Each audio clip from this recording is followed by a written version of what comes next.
बेहद गुस्से में हैं रूस के राष्ट्रपति व्लादिमीर पुतिन। गुस्सा इतना है कि पुतिन ने जला दिया जापोरिजिया और ले लिया अपना जनवरी बदला।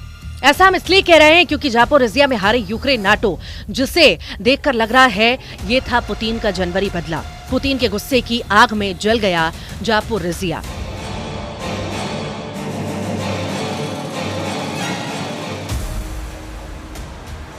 एक 1050 दिन से ज्यादा की रूस यूक्रेन जंग में अब जंग इतनी भयानक और बेरहम हो चुकी है कि रूस और यूक्रेन दोनों के सैनिकों के साथ साथ आम नागरिक मारे जा रहे हैं।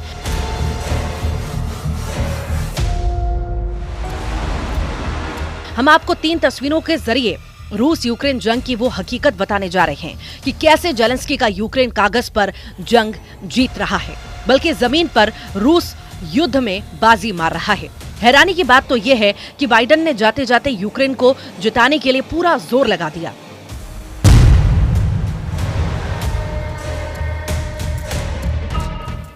लेकिन पुतिन का रूस नहले पर दहले मार रहा है। रूस के कुर्स्क इलाके में यहां यूक्रेनी सेना बाजी पलटना चाहती है, तो वहीं दक्षिण पूर्वी यूक्रेन के जापोरिजिया में रूसी मिसाइल और ग्लाइड बम ने भारी तबाही मचाई है।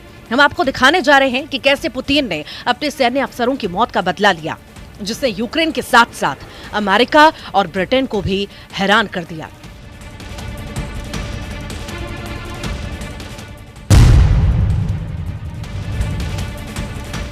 चौंतीस महीने से ज्यादा की जंग में यूक्रेन की तरफ से 32 देशों के घातक हथियार भी रूस को युद्ध में चित नहीं कर पाए। हालात ये हो गए हैं कि पुतिन का रूस पूर्वी पश्चिम और दक्षिणी यूक्रेन के कम से कम 5 इलाकों को रौंदता हुआ तेजी से आगे बढ़ रहा है। रूस की नई ओरेशनिक मिसाइल तो यूक्रेन के लिए कयामत साबित हो रही है।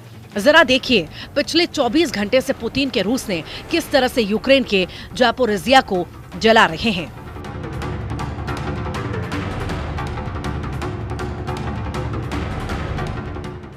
यूक्रेन के आरोपों के मुताबिक रूसी सेना ने दक्षिण पूर्वी यूक्रेन के जापोरिजिया में भयानक मिसाइल और ग्लाइड बम से हमले किए हैं। जो जानकारी मिल रही है उसके मुताबिक रूसी सेना ने जापोरिजिया में हाई स्पीड मिसाइलों से पहले हमले किए, फिर कुछ सेकंड बाद भारी विस्फोटकों से भरे ग्लाइड बम जापोरिजिया को जलाने लगे।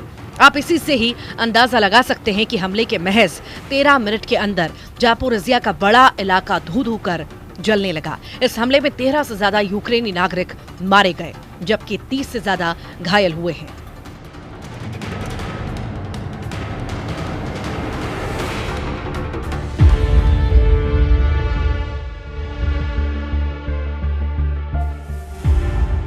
जापोरिजिया के क्षेत्रीय गवर्नर इवान फेडोरोव ने इस बड़े हमले की जानकारी देते हुए कहा कि शाम करीब 4 बजे शहर में 2 बम गिरे, जिससे औद्योगिक बुनियादी ढांचे और आवासीय इमारतों को काफी नुकसान पहुंचा।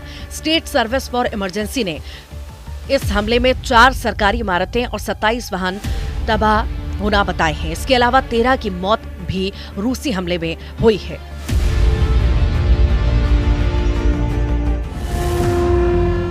रूस ने इतना भयानक हमला यूक्रेन के जापोरिजिया पर क्यों किया, इसे भी जान लीजिए। यूक्रेनी दावों के मुताबिक यूक्रेन ने बॉर्डर से 500 किलोमीटर दूर कुर्स्क क्षेत्र में रूसी सेना मुख्यालय पर स्टॉर्म शैडो मिसाइल से हमला किया था, जिसमें टॉप 2 रूसी अधिकारी मारे गए थे। रूस के ये दोनों अधिकारी लेफ्टिनेंट कर्नल रैंक के थे।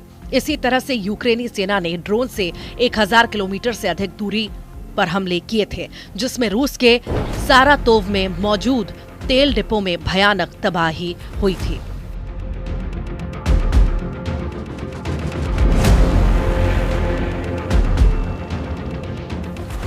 रूस यूक्रेन जंग काफी विनाशक हो चुकी है। कुर्स्क इलाके में रूसी सैनिकों के साथ उत्तर कोरिया के लगभग 12,000 सैनिक यूक्रेनी सेना पर हमला कर रहे हैं। अब तक कोरियाई सैनिक यूक्रेन के 300 सैनिकों को मार चुके हैं, लेकिन अब यूक्रेन दावा कर रहा है कि उसने रूस की तरफ से जंग कर रहे कई कोरियाई सैनिकों को मार डाला है और कई को जिंदा पकड़ लिया है।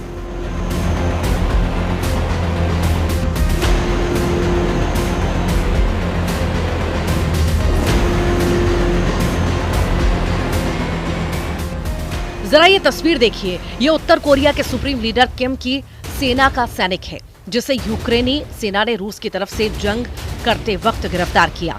यूक्रेन ये दिखाना चाह रहा है कि वो जंग में जीत रहा है। जरा देखिए राष्ट्रपति जेलेंस्की कोरियाई सैनिकों पर क्या दावा कर रहे हैं।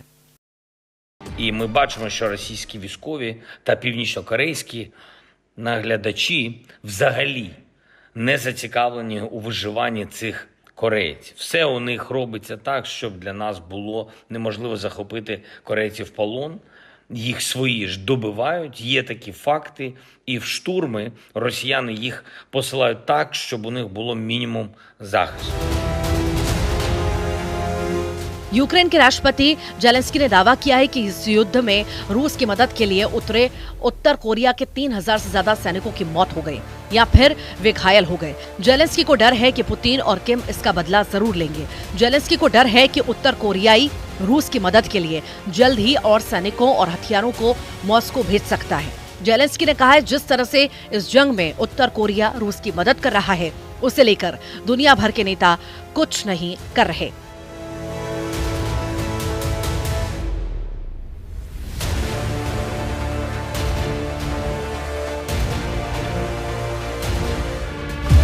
दक्षिण कोरिया की सेना ने भी कहा है कि इससे स्पष्ट संकेत है कि उत्तर कोरिया सुसाइड ड्रोन सहित अत्याधुनिक हथियारों और सैनिकों को रूस भेजने की तैयारी कर रहा है। हम आपको बता दें इस वक्त रूस की तरफ से 12,000 कोरियाई सैनिक जंग कर रहे हैं। इन्हीं कोरियाई सैनिकों ने एक हफ्ते पहले 300 यूक्रेनी सैनिकों को मार डाला था।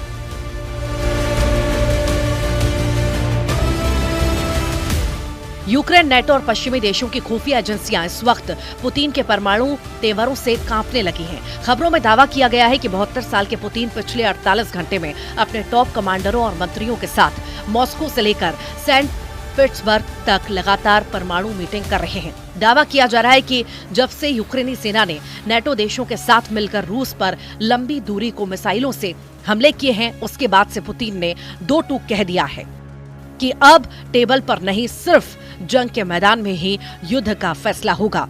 आने वाले कुछ घंटों में ही रूस की तरफ से यूक्रेन पर या तो परमाणु हमला हो सकता है या फिर लंबी दूरी की बड़ी मिसाइलों से यूक्रेन की राजधानी कीव को तबाह किया जा सकता है।